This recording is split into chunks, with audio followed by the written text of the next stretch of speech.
This is the tale of a lady in India who had a python with a spouse, whom he cherished definitely. The snake was 4 meters in length and looked sound. Notwithstanding, one day his surprising creature quit drinking. This diminishing in the snake go on for a couple of days. The lady made an honest effort, and offered all that the snake could gag. Nothing happened to her, and taking her dearest pet to the vet.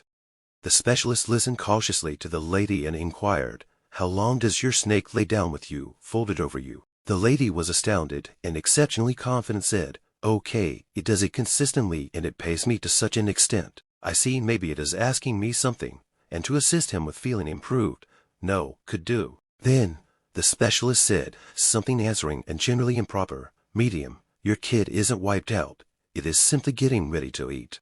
Each time this reptile embraces you, folds itself over your body, it is checking for size that you have a decent feast, and you need to set yourself up first and recuperate you. No, it doesn't eat, so you can all the more effectively get sufficient space for the stomach." Presently listen cautiously, particularly for young ladies. Individuals who are near you, whom you love without a doubt, may have wrong expectations. You really want to relate to people around you and their actual aims. Try not to fear the foe who assaults you.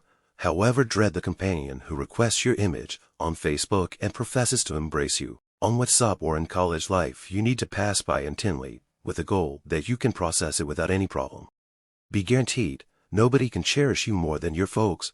The last option makes each case to adore. A double-crossing appearance is that is relaxed by claim, by gifts, by eagerness, or once in a while by a case of affection. He starts to trust. Subsequently, he transforms into a python and nibbles your virtuousness. Then nothing remains except for lament. Remaining, stay away, don't be impolite, superfluous anybody.